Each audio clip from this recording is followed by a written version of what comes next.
But let's open in prayer. If you'll join me.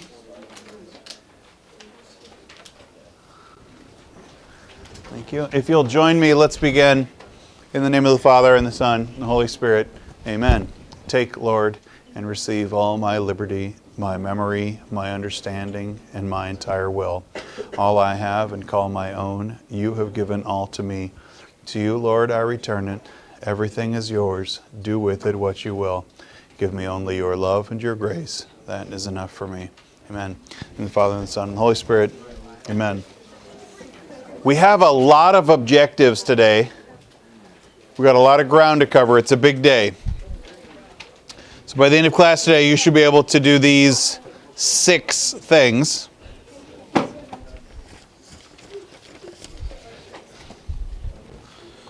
Where's my notes packet? There it is. You should be able to do these 6 things. You should be able to summarize the purpose of the second New Deal. You should be able to summarize New Deal programs for farmers and labor reform. You should be able to identify the second New Deal programs, which were aimed at assisting young people and professionals. You should be able to analyze the effects of the New Deal programs on women, on minority groups, and then a coalition known as the New Deal Coalition, which became sort of the stronghold of democratic power for most of the rest of the century. But let's begin in Roman numeral number 12. In 1935, the Roosevelt administration was looking for ways to build on the programs established during the 100 Days. In Roosevelt's first administration, the economy had improved by the midpoint of his run, but it wasn't enough. The country was still in a state of depression. Unemployment was high, and production was lagging behind where we were producing in the Roaring '20s. Nevertheless, the New Deal was... Hey, Austin, I need you to focus on the class, okay? Thank you. Nevertheless, the New Deal was popular, and Roosevelt launched a second burst of legislative activity called the Second New Deal. During this phase, Congress was asked to do a more extensive relief program specifically for farmers and for labor interests, less on recovery of the top, but more on recovery on the bottom of the economic ladder. The president was really pushed this way at the influence of his wife, Eleanor Roosevelt. Eleanor Roosevelt is a fascinating figure. She's one of the understudied people in American history. Eleanor Roosevelt, so her marriage to Franklin was a little bit of romance and a little bit of politics. Franklin Roosevelt grew up a rich and privileged kid, and he was always expected to marry well. Eleanor Roosevelt comes from a family of some wealth, and in fact, it's the same family that Franklin Roosevelt was from. They were cousins. Her maiden name was Roosevelt. It's awkward.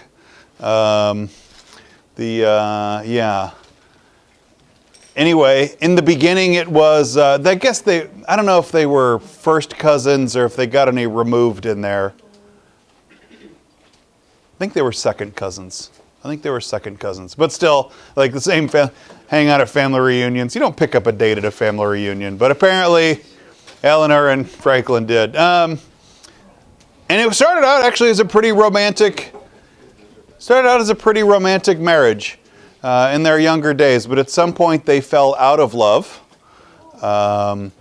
Franklin was not a faithful spouse, and basically as Eleanor became more and more aware of his affairs, they attempted divorce, but basically Franklin's mother, who's kind of the matriarch of the family, says, Roosevelts don't get divorced. You will not sully the family name. And they just agreed to have sort of a business relationship marriage where she would just sort of tolerate his infidelity and that he would basically tolerate her growing increasing power as an independent person. Like, I don't know, it was just kind of a business relationship marriage. It's kind of fascinating as it goes on. At some point, like, the anger died down and they just had a working relationship. They were both New Deal era progressives. They were Democrats who wanted to advance their social agenda. Franklin was stricken with polio. He wasn't very mobile. He was in a wheelchair most of the time. When he would make public appearances, he would, he had bodyguards who would come and like grab his elbows, and he was basically paralyzed from the waist down. He really had no movement of his legs, but he didn't want to tell anybody that because it was, it was the 20s and 30s and he has to look strong and powerful all the time. So he'd have bodyguards sort of grab him by his elbow and he would lock his shoulders and sort of just like shuffle and make it look like the bodyguards were standing really close, but they're actually just carrying him, and they would set him up at a podium. He would hold on to the podium, had leg braces, and would just sort of pop his legs in. And stand up there, and yeah, it was kind of, he had a car that he would drive, but it was all hand controls, so he has like a hand throttle and a brake and stuff. Yeah. Was it like public knowledge that they were, they like wanted to get divorced? No, it was not. No, the public really didn't know any of this. It's been come up later from historians, go back through and found it. No, publicly this was a happy marriage. Publicly, Roosevelt was an able-bodied man. Like, it's totally the smoke and mirrors of American politics. But Eleanor would go and kind of become his hands on the ground. Like, she would go and make all of the appearances that when they would go, when the CCC, when the Civilian Conservation Corps would go out and they were doing, like fire break work out on the prairie. Eleanor would go out and visit the camps and go talk to the troops and like out there talking to people, and she could go connect to people. And Eleanor, even though she was a woman that grew up rich and sort of a woman of privilege, she just connected well. She was just an easy talking person that could just, she really had a heart for the poor and for people that were struggling. And it never felt like there was this rich woman to come watch poor people work. Like, it just never had that feeling. She just really had a heart that connected well to the public. And so a lot of ways she became kind of the on-the-ground eyes and hands and ears of Franklin, who was crippled and really not able to go out and see the rest of the country. So, and so she was also far more liberal, far more progressive than Franklin was, who was sort of a middle position moderate. At least that's the way it looked at the time, a middle position moderate. And Eleanor was always like pushing him to do more and more government relief. She was a social reformer, deep humanitarian impulses. She had great political skills. What's great about Eleanor Roosevelt is she's also like a deep introvert who hates the public spotlight. She just likes to do things sort of like she'll go meet with people individually. She hated giving speeches. She hated being the center of attention, but she also understood that that was her role and that was her lot in life as the president's wife, in a lot of ways the hands that he couldn't be. So she traveled the country and was always urging the president to consider the suffering of the poor. She also encouraged him to really appoint women to important positions, and we'll talk about one here in a minute that Roosevelt does a major appointment. So point B, the second New Deal was already underway at the time of the 1936 presidential election. So Franklin's up for re-election in 1936. This is his first re-election, and the Republicans nominated Kansas Governor Alf Landon for 40 years. The Kansas Social Studies assessment, where they would go through and to schools, would always ask a question about Alf Landon to go like, hey, do you know your Kansas history, but also social studies history and American history? Alf Landon, Kansan, ran against Roosevelt in 1936, which is weird because he got smoked. Wasn't even close. Democrats nominated Roosevelt for a second term. The Republicans nominate Alfred is his name. He's not, Alf is a bad syllable, but it's not like a punch in the leg. Alf! Anyway, the election was an overwhelming victory for Democrats. They won the presidency. They won majorities in both the House and the Senate. It was also a shift in 1936 that African Americans go from almost entirely voting Republican to, for the first time, splitting their vote in a majority vote Democrat. There's an electoral shift. Black people had almost overwhelmingly been Republican since the Civil War. They considered the Republican Party to be the party of Lincoln, the party that freed the slaves. And so black people were overwhelmingly Republicans until 1936. You see a split where they start to say, like, hey, black people are getting hosed by a bad economy, and Democrats are doing something to fix the economy. So you see at the beginning of an electoral shift that would make a big jump in the 60s. We'll talk about that in a few weeks. Today, African Americans almost entirely vote Democrat. There's very few black Republicans. 1936 was the time that began the switch. Roman numeral number 13. In the mid-1930s, 2 out of every 5 farms, so 40% of farms, were mortgaged. So farmers in debt on their farm in the mid-1930s. Thousands of small-time farmers lost their farms. Your notes say small farmers. Please don't think of them as like short farmers. Think of them like they own small farms.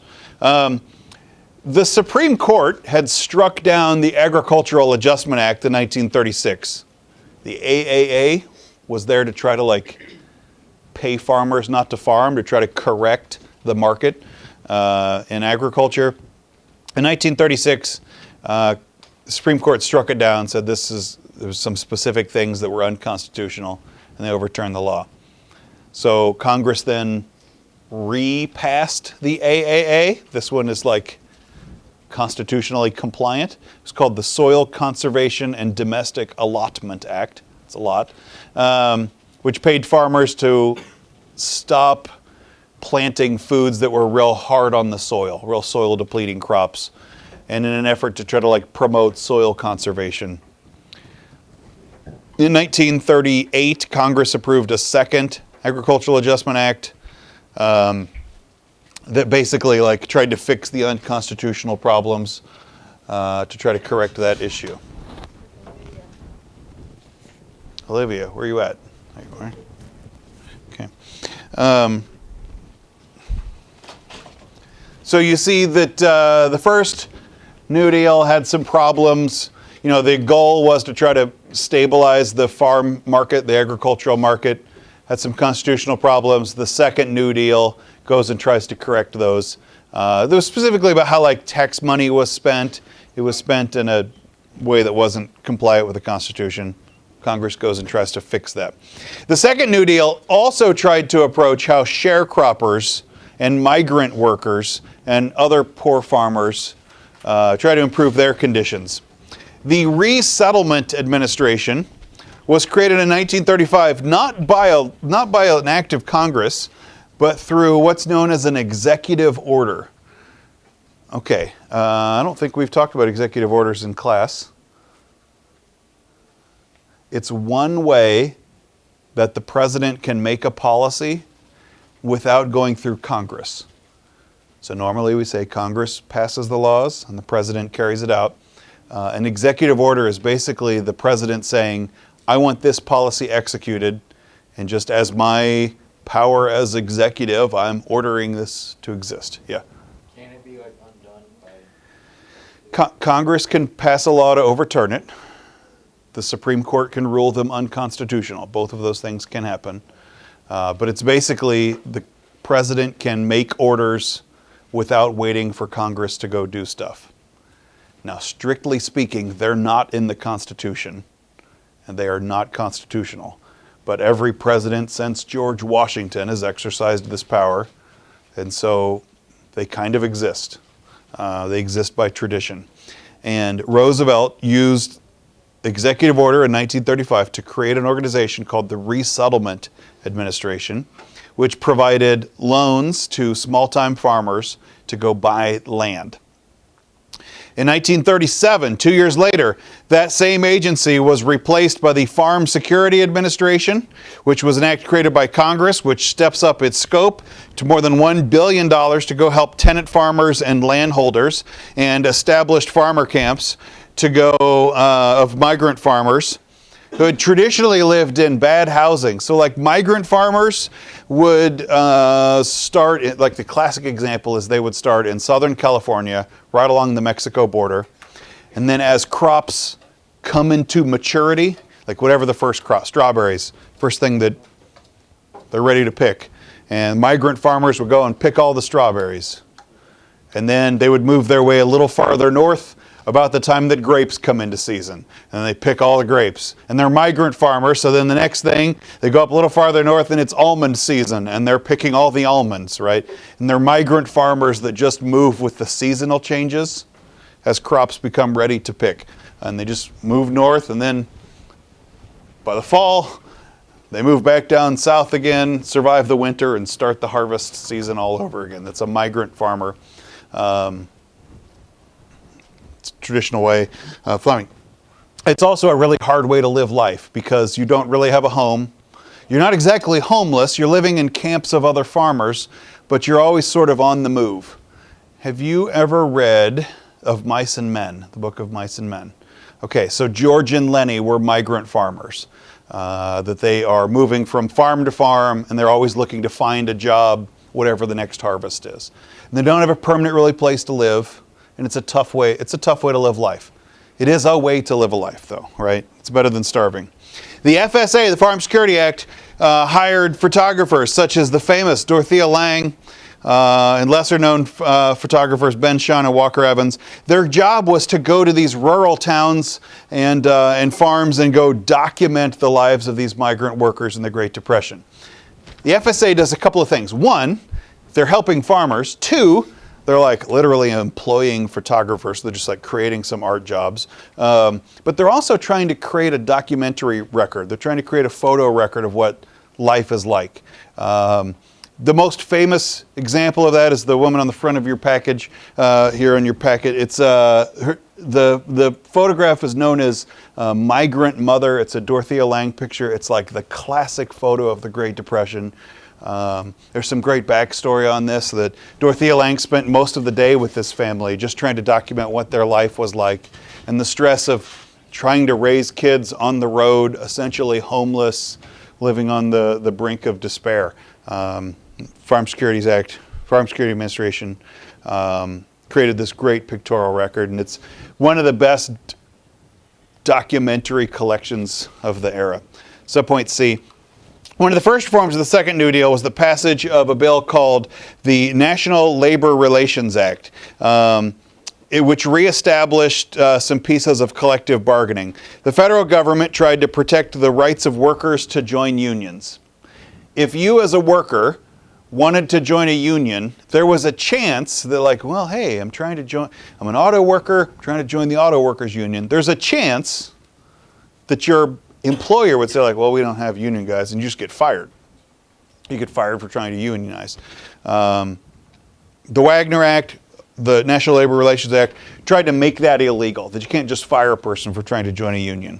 It tried to encourage workers to collectively bargain, to try to make better bargaining positions.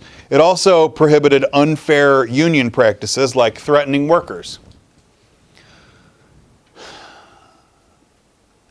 The intimidation went both ways. If a person was worried if they joined a union they'd lose their job, there was also a feeling that if you didn't join the union, your coworkers would beat the crap out of you.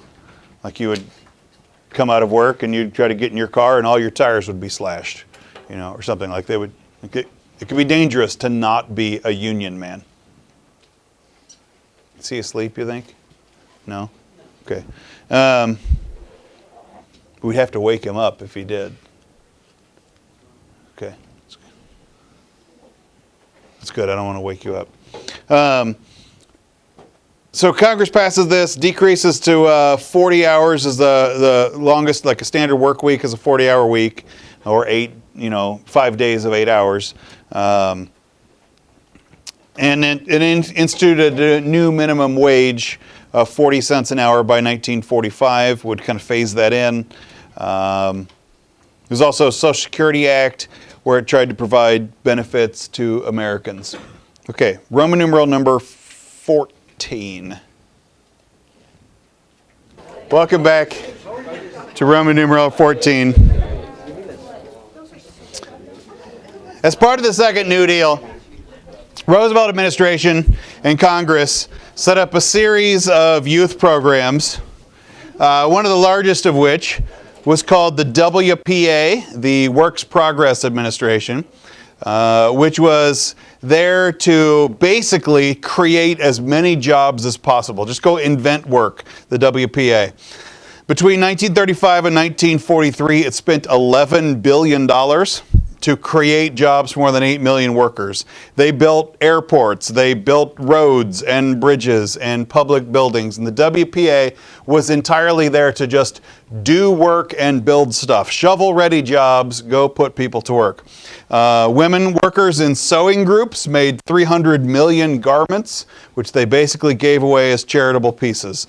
Now, sometimes these are criticized as make-work projects, that like this wasn't an important job, they were just inventing work. The WPA is probably one of the most enduring pieces of the Second New Deal. A lot of our huge public works buildings today are WPA programs. They also gave working people, besides a job and a paycheck, this was almost like an emotional boost. It was a feeling like, I am hireable, I can do good work. And that social piece was a huge part of the Great Depression, which was like adding to its downward spiral. The WPA gave people a sense of hope and purpose, which might have been just as important as receiving a paycheck. In addition, WPA employed professionals who, the WPA wasn't just like, go build municipal auditorium. The WPA was also like, they employed actors and, historians and artists. The job was to go paint murals and go do beautiful things, perform theater troupes. At the urging of Eleanor Roosevelt, the WPA made special efforts in particular to go go help women and minorities and young people. And it was not just like an able-bodied man in a construction project. The WPA was a lot bigger scope than that. Another program called the National Youth Administration, the NYA, was created specifically to provide education, jobs, counseling, and recreation for young people.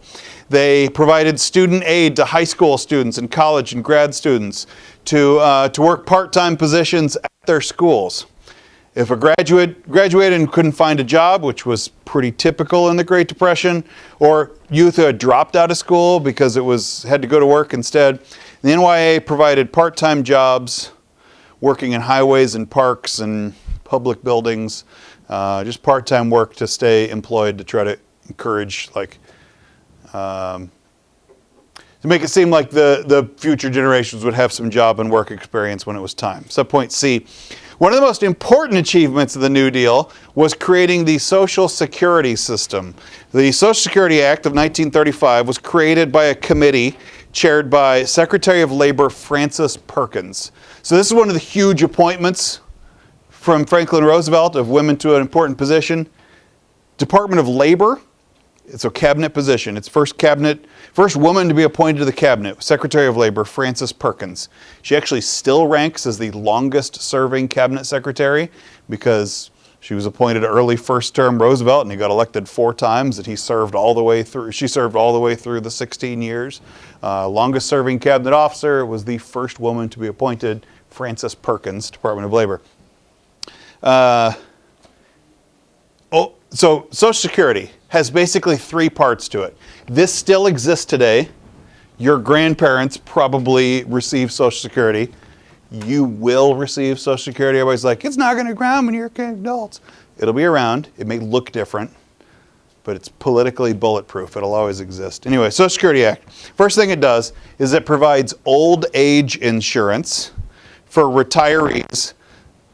Now it's 65 years or older. It's not today enough really to live on, but it's enough to supplement to make your other retirement savings more possible. It was an insurance program that was a supplemental retirement program. Basically what happens is, if you have a job now and you get a paycheck now, I'm talking like an actual job with a paycheck, not babysitting or mowing lawns, but if you ref soccer or lifeguards, if you get an actual paycheck for it from an actual company, there will be a line on your check stubs for Social Security. It's FICA, I think is what the abbreviation is, but it's Social Security, and you pay a certain portion of it. Like a portion comes out of your paycheck. Half of your Social Security payments come out of there. Your employer pays the other half. That's if you get paid, $9 an hour, your employer is actually paying far more than the $9 an hour because they're paying, like, for instance, your Social Security payments into it. Anyway, but so it's you pay into this pool of money, and somewhere they're keeping a ledger on it that will say Matthew McIntyre paid this amount of money during the year 2020. Right now, Matthew doesn't have an account with his money on it, with like a big bucket of Matthew's money. Actually, Congress turns around and immediately spends that. The money that you earn right now, being Social Security, your grandparents are receiving. There's no account for it to be held. But that's kind of the model of it. It makes retirement more comfortable for millions of people. Social Security also provides unemployment compensation. This is a tax on the employers have to pay into Social Security. And then there's also part of Social Security is aid to families of dependent children and the disabled. I had a cousin that both of her parents died when she was like 12 years old, and she received Social Security payments starting at age 12 that went to her guardians, which was basically about raising her and keeping life. At 18, she was no longer eligible for Social Security payments and had to go make her way in life. But Social Security also cares for like orphans and the disabled, people that can't work, kind of like the elderly, people that are too old to work. Social Security gets the payments out from there. Roman numeral number 15. One of the most notable changes in the New Deal was naming several women to important government positions. First person we've already introduced, Frances Perkins, America's first woman cabinet member, as Secretary of Labor. She basically helped create Social Security and supervised labor legislation.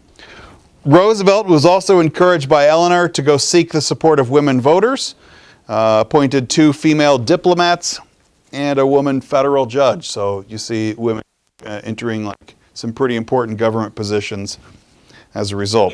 However, the New Deal doesn't really solve sex discrimination in the workplace, and women continued to face discrimination there from that constant belief that if women had jobs, they took away those jobs from men.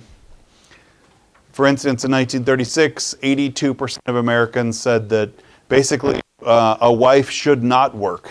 If a husband has a job, then she should not work because she's potentially taking a job that some other husband can have. Additionally, some of the work of the New Deal received kind of some mixed results. The National Recovery Administration, for example, would go set wage codes, which basically said there's minimum wages, but then women get an even lower minimum wage. The Federal Emergency Relief Administration, the Civil Works Administration, while they would hire women, they hired far fewer than they hired men. And the CCC basically hired only men. In spite of these barriers, though, women continued movement into the workplace. The overall percentage of women working for wages increased only slightly in the 1930s, and married women in the workplace grew just a little bit by the end of the decade.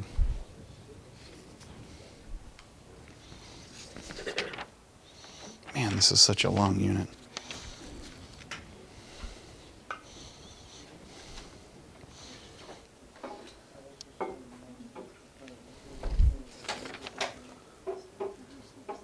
Okay, we're going to do number 16, then we're going to take a little class break.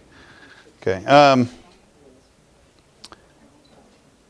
In the 1930s, there was a growth of activism by African Americans. One notable figure was Randolph, A. Philip Randolph, who organized an all-African American trade union. During the New Deal, Roosevelt appointed more than 100 African Americans to key positions, The most famous of them was Mary McLeod Bethune. She was a teacher who dedicated herself to like basically promoting the lives of young African Americans. She helped organize a group known as the Black Cabinet, which was influential African Americans basically to advise Roosevelt about racial issues. Roosevelt was, an upstate New York rich guy who just didn't know many African Americans. It was also like, when the Roosevelts moved to Washington, D.C., they move into the South. I mean, it's Virginia and Maryland, it's the South. And they just had a hard time figuring out Southern racial politics in a way that just didn't exist in upstate New York, where there just weren't that many black people. Mary McLeod Bethune helps kind of fix that with the Black Cabinet to advise the Roosevelt administration on just African American issues and how politics works in the black community. Eleanor Roosevelt, real famously, had some key roles in opening doors for black people in government. Maybe one of the most famous examples of it, she wanted to put on a concert with the singer, African American singer, Marian Anderson. And in Washington, D.C., they wanted to hold this concert. And the biggest concert hall in Washington, D.C. was owned by an organization called the Daughters of the American Revolution, the DAR.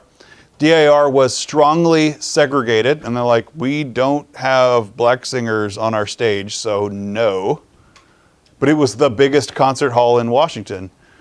And so Eleanor Roosevelt's trying to arrange this. She's like, hello, I'm the first lady. I think we can do this. And they're like, no, sorry, no black women sing here. So Eleanor Roosevelt organizes a public concert on the steps of the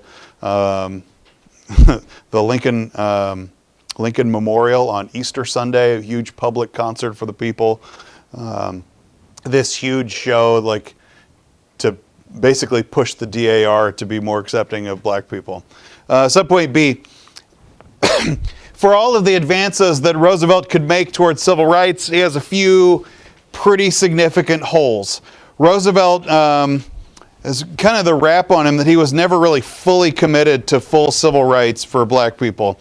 He thought that if he advanced African American causes too much, he would upset the old Southern Democratic core that was not willing to give any concessions to black people.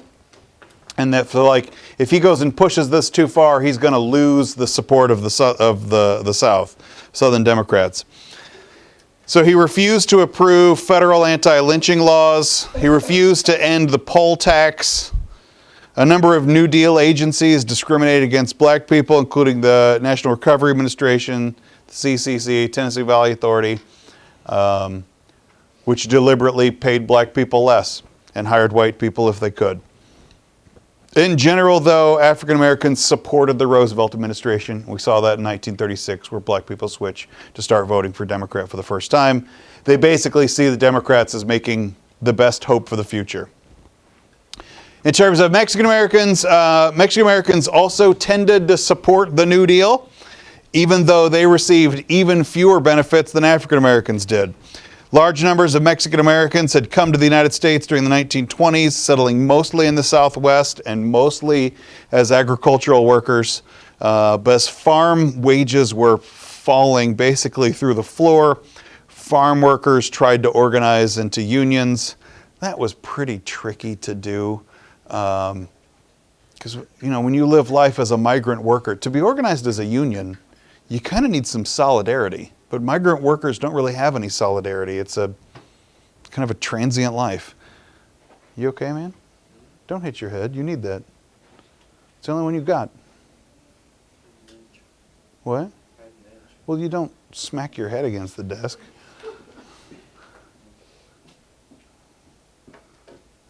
I'm worried about you now. Take a concussion test. The CCC and the WPA helped some Mexican Americans, but also discriminate against them, basically disqualifying people that didn't have a permanent address. Yeah, that's tough. Native Americans re-enter our storyline for the first time since Unit 6. This is also kind of the last time we're going to hear from Indians. But in 1934, the United States reorganizes basically Indian policy to try to officially move away from assimilation into Indian autonomy, to try to recreate some tribal autonomy, to restore some reservation lands, which the government had been stripping away from Indians 50 or 60 years before.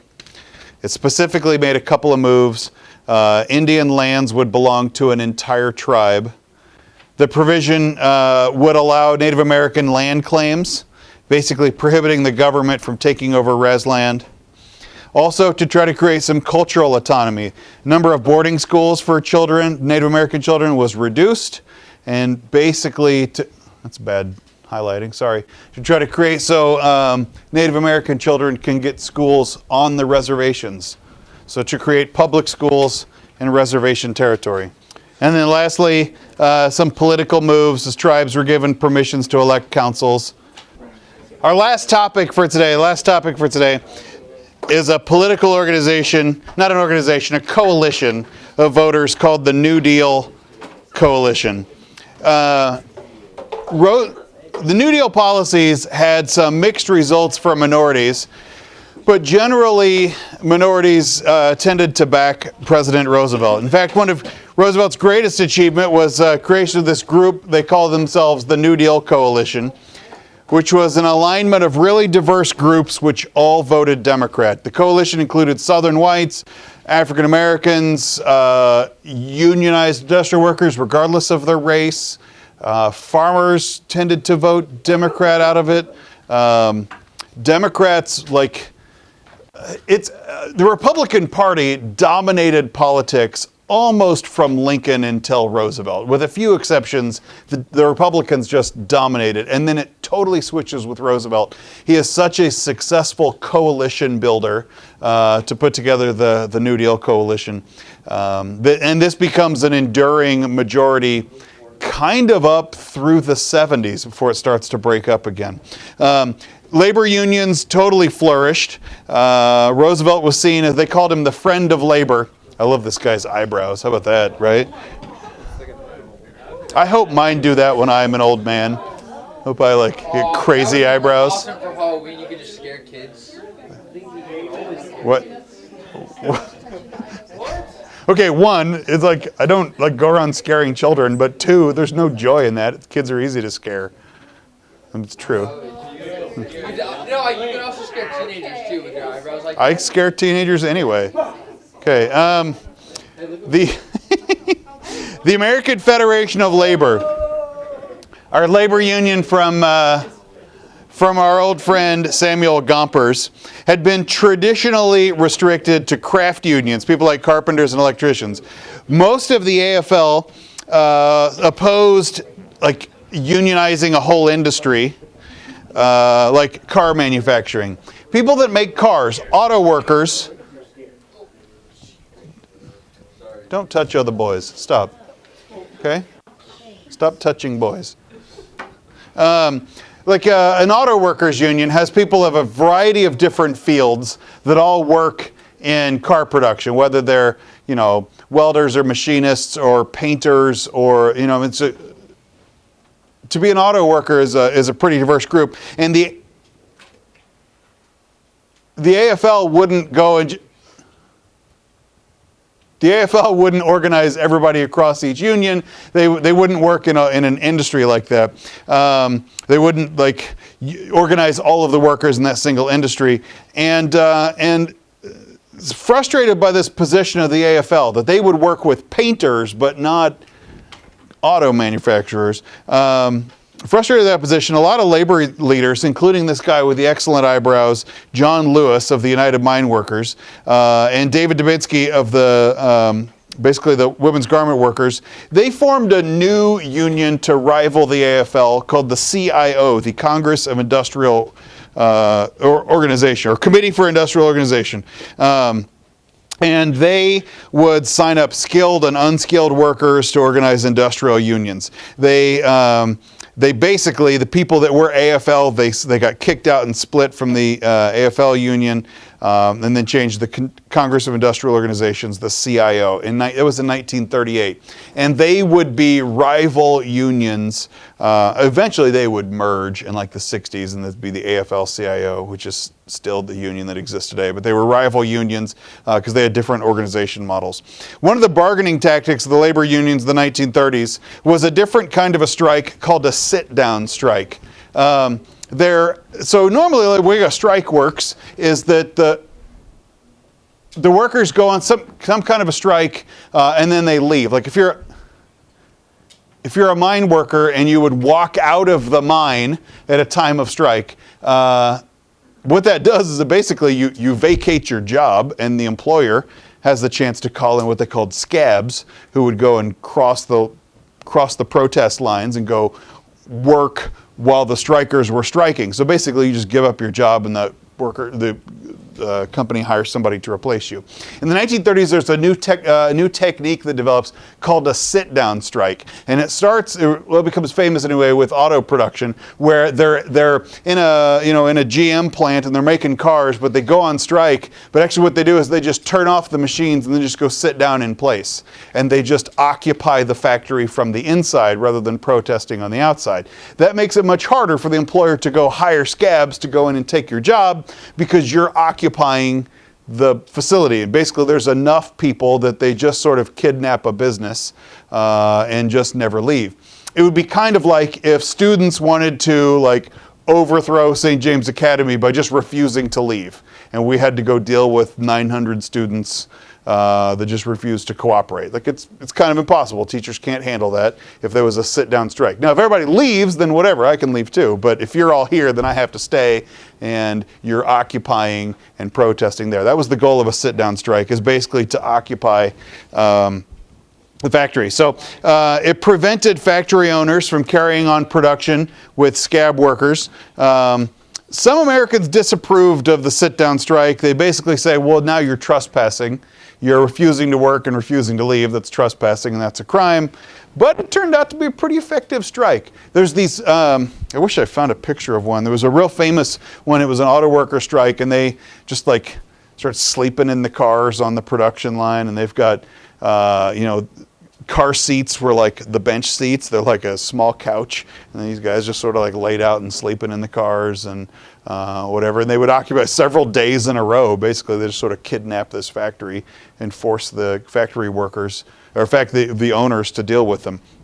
But not all labor disputes were peaceful. In fact, in the 30s, they became famous for getting real dangerous. Some of the most dramatic incidents might be an example of which was the Republic Steel Plant on Memorial Day of 1937. Strikers did a walkout strike. This time they walked outside the plant where police were waiting for them to basically ambush the labor strike. 10 people got killed, 84 wounded. It's known as the Memorial Day Massacre. They're working on Memorial Day, and they went on strike for it and ended up exploding in violence. In 1936, Roosevelt was running for re-election. This is his election against Alf Landon. Urban voters were another piece of the New Deal coalition. The Democratic Party basically had a surge in support, especially in northern cities, New York, Boston, Philadelphia, and Chicago. They had powerful political organizations. The old machine politics was still working in the cities. Yeah. So these past 3 elections have just been lost. Well, this one's the same election as we talked about earlier, but it's a whooping. Roosevelt was very popular. Here's going up against Kansas Governor Alf Landon, who did not even win Kansas. Just a good throttling in 1936. Roosevelt didn't solve the Great Depression with the New Deal or the Second New Deal. But the fact that he was doing something was very appealing to voters. They're this is not Hoover, who's sitting around just wait for the economy to get better. The Roosevelt was active and proactive on it. Was very encouraging. Support for Roosevelt came from ethnic groups, Catholics, Jews, Italians, Poles, Eastern Europeans, African Americans. They were all part of the New Deal coalition.